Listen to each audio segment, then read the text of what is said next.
Okay, Merlin, you ended up top 32 here at YCS Bochum with Shaddolls, that's correct? Exactly.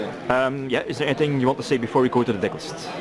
Basically, I just wanted to say thank you to Long Dao for lending me most of the deck and giving me the idea. And thank you for all the people who made this weekend so awesome so far, because we had a lot of fun, a lot of party, and some good Yu-Gi-Oh! Right. Obviously. Okay. Yeah, let's see this. I'll go straight to the list. Yeah, I'll start with the monsters. There's 3 Squamatas, 3 Falcos, 2 Dragons, 2 Beasts, and 1 single Hedgehog. That's for the Shaddolls. 3 Falcon, not too much? Yeah, Falco was one of the best cards. I really like it because of its versatility. It can either start off really good with the Shadow Games combo for a couple draws with Beast and make an Arcanite Magician, or it can just straight up be normal summon, does a level 2 tuner, and it can protect your life points as well. If you're about to get OTK, you can just send it to the grave with Shadow Games and El Shaddol Fusion and Squamata, so you can still kind of stay in the game. It's got a huge versatility. Right, okay. Then I was playing 3 Veiler and 2 Lancea as my main hand traps. Those were mainly designed to beat Necros, because I expected Necros to be one of the biggest decks in this tournament, and it turned out nice. I played against 8 Necros, I won against 6 of them, lost to 1 in top 32, and I drew with 1 because I couldn't deal enough damage in game 2. Okay. Then we have 3 Mathematicians for versatility, because they can send any Shadow via Squamata, and also can send this little guy, my Pero Cerberus, which is my main deck tech for the Gin lock. Like you can always start with Mathematicians, crash into the Volva chain, and then pop the Gin lock clauseless. I was playing Felis because it gives another versatile play with Mathematician, can make for level 7 synchros, or just destroy a monster and mill, possibly mill good Shaddolls. And I was playing BLS just because it breaks games, it steals games, it's huge, it makes for OTKs, it's just a really good card overall. Right. That was monster line. Yeah, that's for the monsters. Just put them aside. And continue with the spells, those are quick. I was straight up playing 6 fusions, 3 El Shaddol and 3 Shaddol fusions, and a single Foolish Burial. Okay. Just for more versatility reasons. And because you always need fusions. As my friend Long would say, no fusion, no party. Yeah, true. Alright, then Triple Liner. I was maining Triple Mistake. That card wrecks the Necros matchup, especially because most people do not main MST. Unfortunately, my opponent Joshua in top 32 did, and he had it. That's why I lost game 1.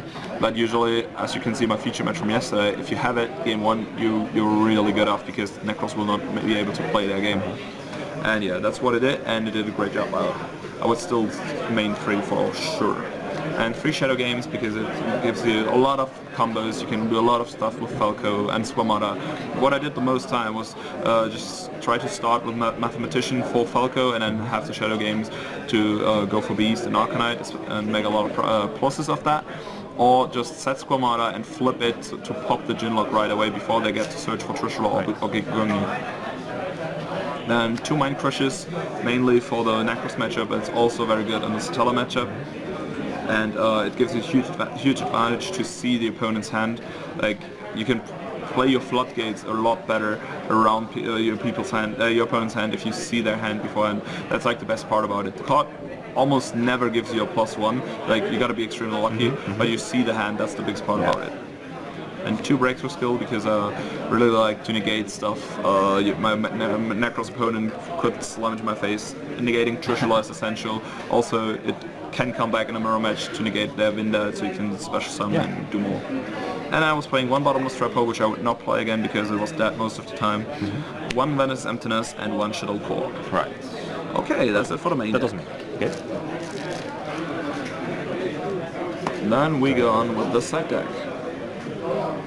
For the side deck, I was playing double Vanity's Fiend. I would probably want to play a 3rd one because that card was MVP. It won me so many matchups against Necros. Necros, it was just so good because people would take out their monster outs like the Warrior Lady and secure me if they played them. And then the card was almost unbreakable with my opponent having 1 to 3 outs in total in their deck. And 1 Thunder King Ryo, because that's pretty much the same as Mistake. True. And if they take out the monster outs, it's still very good. 2 Maxi, mainly against Burning Abyss, but also if I don't start against Necros.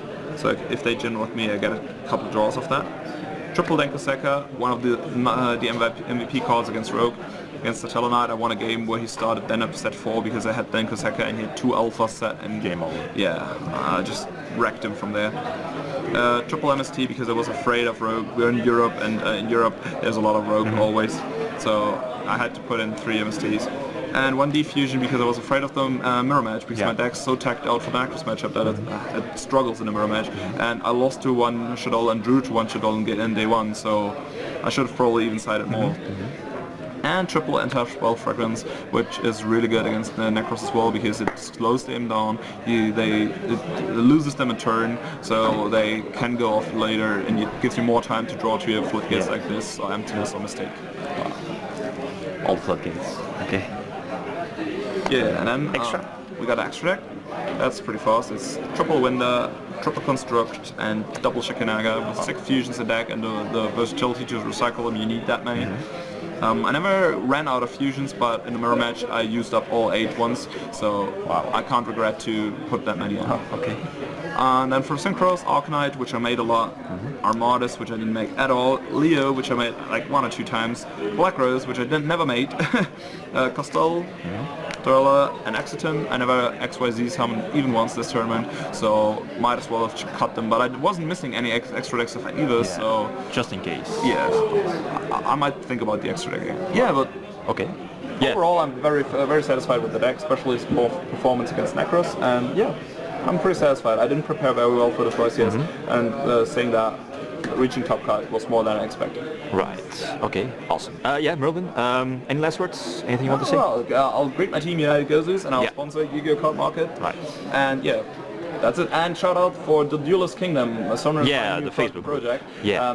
We are promoting that. It's a Facebook group, and we're trying to be the biggest and best Facebook group on for the topic of Yu-Gi-Oh! In Europe and Americas, like all over the world. And yeah, if you haven't heard of it, check it out on Facebook. Yeah, I'll put the link. Kingdom. I'll put the link in the video description. Okay, perfect. Okay. Thank you very much. Yeah, Merlin, thanks for taking part. Congrats with your top 32 spot. Yet.